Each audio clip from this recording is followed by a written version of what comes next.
Why, hello everybody, my name is Prunk, and today we are going to be talking about Ruby Amethyst, and we're going to do a little bit of a guide, a budget guide more or less, and say how do we improve this deck as we go, and if I really want to invest into this deck, what do I need to do in the meantime, because I want to play Ruby Amethyst, but I don't want to drop that money just yet. I want to build up to it. So if you are a casual player, this first deck list is a $50 and under deck list. It is really designed just to be, hey, I got a bunch of the commons, I got a bunch of random packs, I'm pasting things together. What can I do? Well, this is probably the best $40 deck build I can get you. There are definitely room for improvements, and as you get more cards, you'll probably fill in the pool. But most of this list here is commons and uncommons, with a few of the rares circled into it. And then we really just only have the Aladdins as like your boss monster for this set, which you can find in the structure decks, and a lot of people aren't really playing Aladdins anyways. So let's take a look by card, and we'll go into it and kind of what the strategy of the deck is. So we have Pascal. I'm playing 3 copies of him. I like it just because as far as a 1-drop goes, he is kind of an annoying little card just to kind of casually chip away. In certain cases, you're going to have to cannon it. It is a minus to your opponent because they're going to cannon a 1/1 just to get rid of that kind of a really annoying card. It'll more or less die from a Great Fairy if you're playing against Tinkerbell. So Tinkerbell will probably take this guy out pretty well. So you just want to be careful not playing him at a later turn if your opponent has a full hand, because he's probably just going to die out anyways. I'm playing one of him instead of Archimedes. You can basically replace these 1/1s with whatever you feel like, because I'm playing Minnie Mouse as well. The reason I like Minnie Mouse is, again, because steel is so strong. Cannons, draw your swords, Great Fairy, or not Great Fairy, Tinkerbell. Those are all really good cards that are going to be in Steel, and Steel is kind of dominating most builds. I just feel like having the 1/3 body with Minnie Mouse is probably better than the 2/2 with Archimedes. You can play Olaf instead. It's the exact same card. It's technically cheaper, so go for Olaf. But it's whatever you feel like you might want to play. Any of the 1-drops I think you can replace, but I don't really like playing more than 6 1-drops just because I don't really want to see these cards most of the time late game anyway, and they're not going to do anything to progress. It's really just a play on curve and then use for ink later on. Pick whichever ones you like, but I like Pascal and I like Minnie Mouse for my build.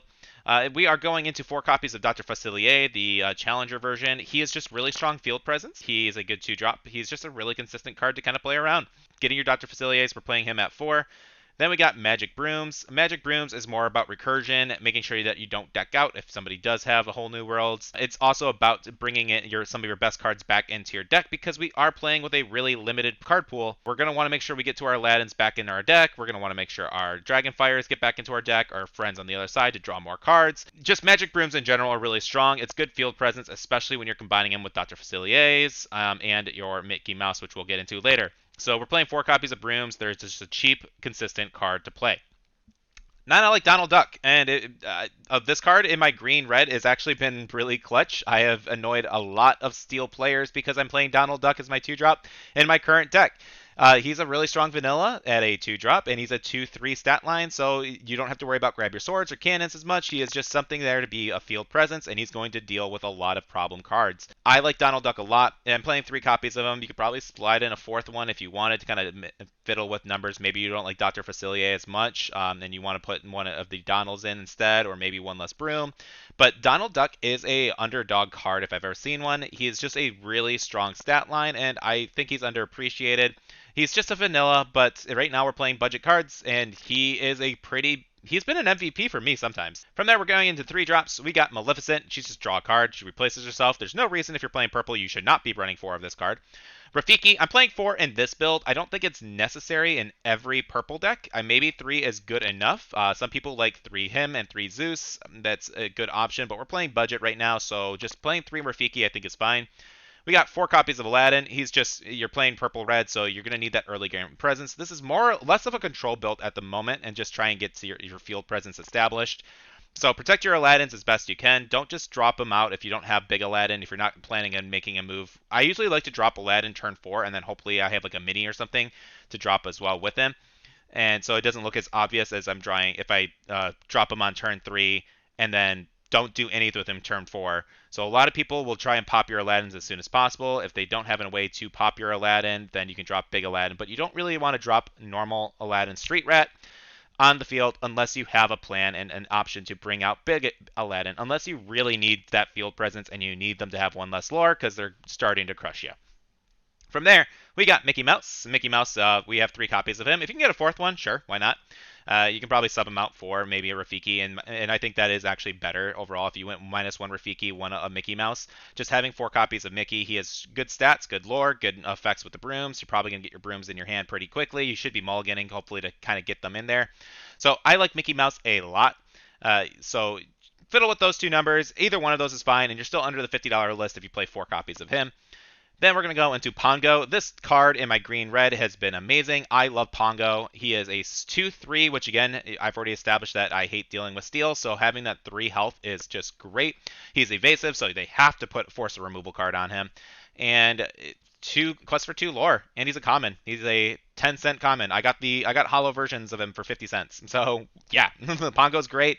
This card will probably push you into the end game quite hard. It's just a very difficult card for a lot of players to deal with. Steel does not have a good answer unless they have Smash, but a lot of time they're inking Smash when they see red. So it's I like Pongo. Just play Pongo.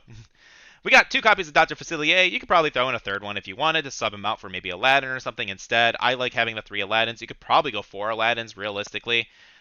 So you kind of want to play with these 2 guys because they are your boss monsters and they are your big win conditions because you don't have much at this lower tier right now. For trying to keep cards under $50, Dr. Facilier and Aladdin are both really strong. So you're going to want to play with these numbers to what you can get. But I think 2 and 3 is fine. I would try and push for a 4th Aladdin, and I would probably try and push for a 3rd Dr. Facilier, and maybe cut out, like I said, either a Donald or Rafiki. The weaker Dr. Facilier, you don't really need as much as well. But I think that you can play around with those 2 boss monsters, and they're going to be found pretty easily. It's in a lot of people's starter decks, and a lot of people are playing. Like Dr. Facilier is rare that not many people are actually playing. So you just need that push. So playing that purple and red, this is probably going to be your boss cards until we start looking into more expensive versions of this deck. Followed by Befuddle. People don't like this card, and I was on that boat originally, but I'm starting to really like it, especially because late game stuff, just quick removal cards. This card has saved me a few times when I've been playing Purple Red online, and when I've had the full build at least. I haven't really play tested with the budget version, but just getting over Simba so you can attack into a Lilo if they're playing yellow. If you're playing green, getting over a Flynn in case if they're really pushing hard for game. There's just so many options that this card just quickly deals with. If you can't deal with it on that turn, like there's been times where I'm like, okay, I will play Befuddle and then Gaston and then bounce their Flynn. So that way Gaston can attack into Flynn next turn and it saves me on 2 lore, and that 2 lore could have really mattered. So Befuddle is the best source of early game removal you can get, and even though it just returns it to their hand, it is advantage to set up your board presence, which this deck is all about. You want to set up your board, so don't skip on Befuddle. I know it feels like a weird card for a lot of players, especially if you're not super familiar with TCGs, but bouncing a card to your hand is really helpful, so do not skip on that. From there, Dragonfire. We need 4 copies of Dragonfire. And friends on the other side, it's Pot of Greed. Draw 2 cards. There's no reason to not play 4 of this card. We're going to go into some of the items next, and we're going to talk about Shield of Virtue. A lot of new players don't really understand how to play this card. I will usually ink the first one I see. I don't really like this card until it is like near endgame where I'm playing my big cards and I'm trying to protect it. AKA, I'm trying to protect Aladdin. So I want to be able to attack with Aladdin and then Shield of Virtue and then bring back attack with Aladdin again is the best play you can play with that card. It doesn't always pan out, but sometimes, hey, I'm going to quest for Dr. Facilier, but if I keep him tapped, I'm going to lose him.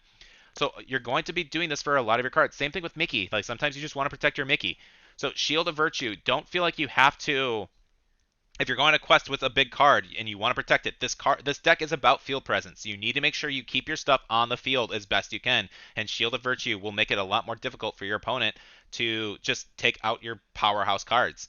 So practice with this card. Use it as much as you can. I feel like a lot of people don't really know how to use it early on still, but it is a phenomenal card to play. You will probably ink it the first time you see, but late game, this card can be a powerhouse.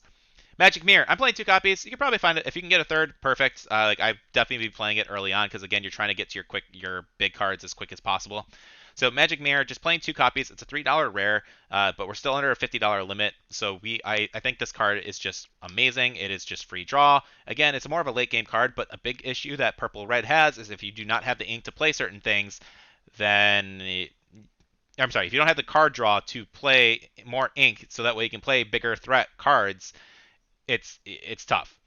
Now, with that said, in this build, I don't think you really need more than 2 because this is more our biggest thing is a 7. Like you might get Aladdin and maybe throw in like a 3. Like you probably want to end your turn your like end game with like 10 ink.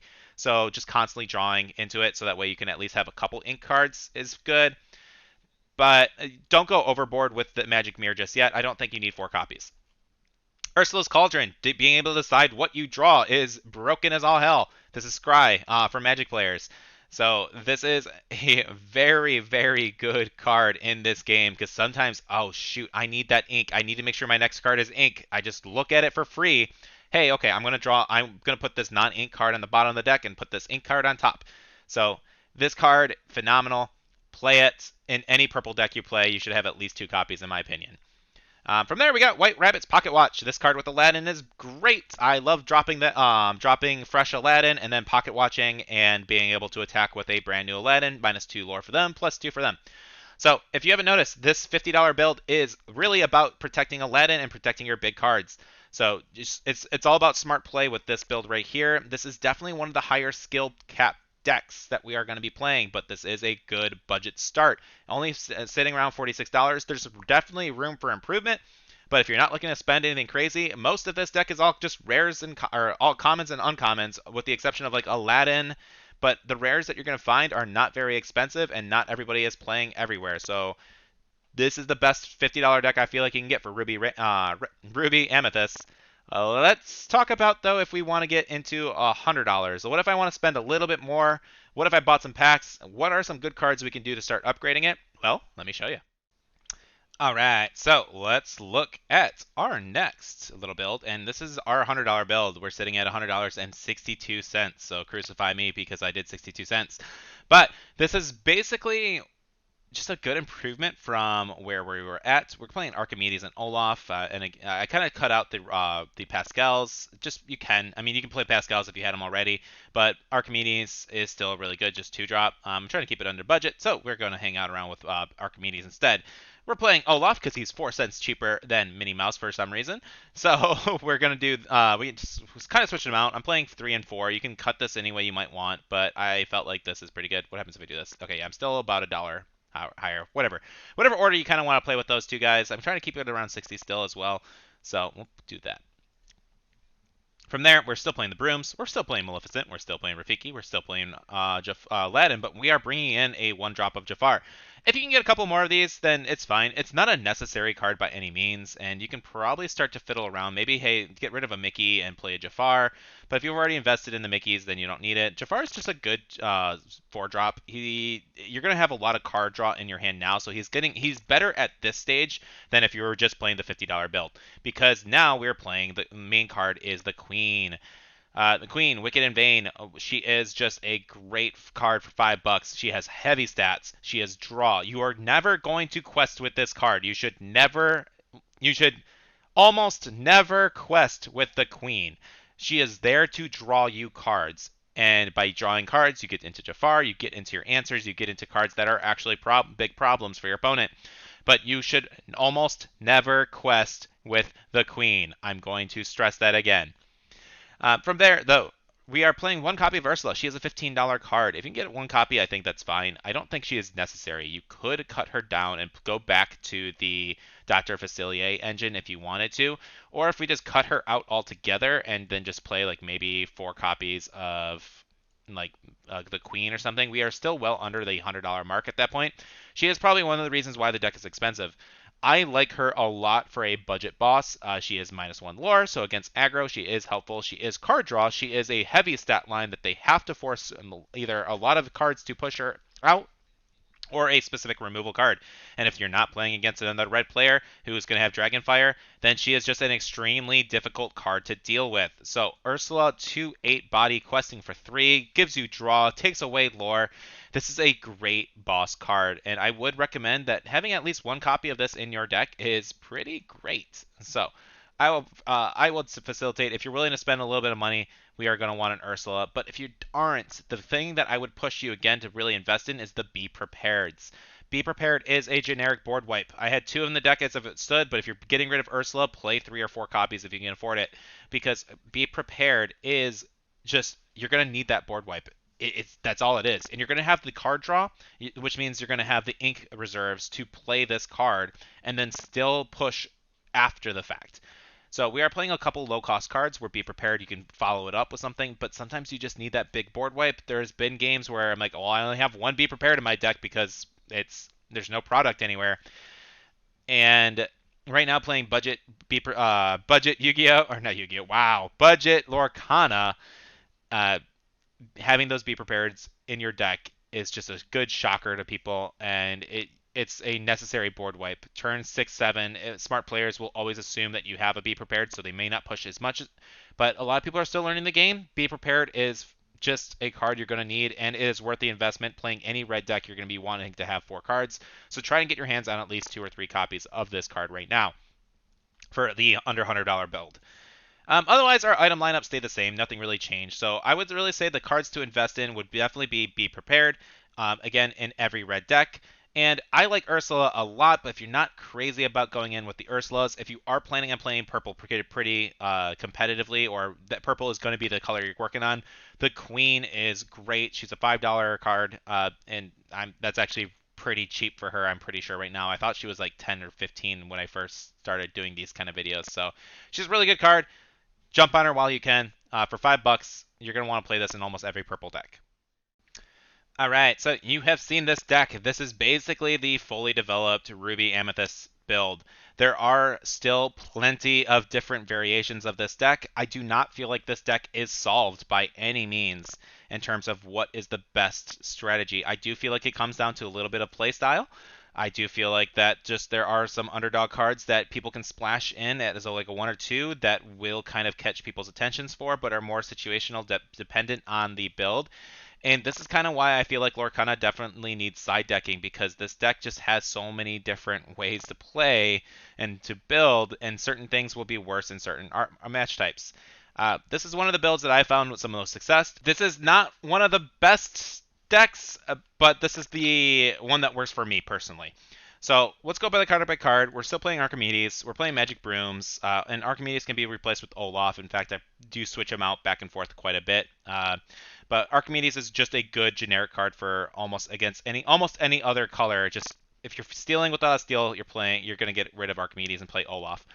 We got Magic Broom still. We got Gaston's playing 3. We're playing 3 copies of Elsa. I don't think she needs more than 3 copies. I just don't think it's necessary. We got Maleficents. Again, you should always be playing 4. Rafiki's, I bumped him down to 2. I don't even know. I don't think that's correct, honestly. I like seeing him, but I hate seeing him as well. I want him in my opening hand, and that's about it. Aladdin, playing 4 copies. We're bumping Mickey down to 2 just because I don't really need the hand recursion nearly as much, but it is really fun when I do get the combo off with Magic Brooms and Mickey. Again, I don't think it's right though, so it's personal preference. It's fun when it goes off, but it doesn't go off every game, so it's not a consistent thing. Leave that to you on how you would want to adjust it. What we're going to have to agree with is you're going to want to play 4 copies of the Queen. 4 copies of the Queen. 4 copies of the Queen. She is great. She has draw power. Do not quest with her. You draw with her. Then we got Maui's. I think 3 to 4 copies is fine. I don't think 4 is necessary, and I would probably sub this out and maybe put Rafiki in as well, but just the fact that he's inkable makes him better than Rafiki. I'm playing 4 Aladdin. I love Aladdin. He's cool. He does fun stuff. He helps me live against aggro. And then we're playing Big Elsa, $40. This card is not, again, necessary at 4. I have subbed her out and played Ursula's instead, and I sometimes like that better. Again, especially against aggro, but having a couple copies of her is still good. Maybe try 2. I've tried 2 and 2, and it worked out well. I've tried 3 and 1. Elsa is just a great card overall, but I again don't think she's completely necessary in this, but I'm too afraid to really cut her out completely. So try Ursula's out if you want to save some money, or try and cut Elsa if you wanted to. But if you're playing full build, every competitive deck is playing 4 copies of Elsa. We got 4 big dragons, and we're drawing a lot of cards. We're getting a lot of ink. You're gonna play 4 copies of this dragon. As far as actions, 4 Dragonfires, 4 Be Prepared, and our item lineup has stayed the same pretty consistently. So this is Ruby Amethyst, and there are just so many different things. I'm going to give a few shout out cards. Let's talk about Zeus, for example. And Zeus, let me bring you here. Zeus is the replacement to Rafiki. Is arguably better. I say arguably because, again, it just depends. Because, hey, having that bigger stat line, the fact that he can quest for 2, he has a 4 drop compared to the 3 drop. You can try doing 3 and 2. He's just a good card overall.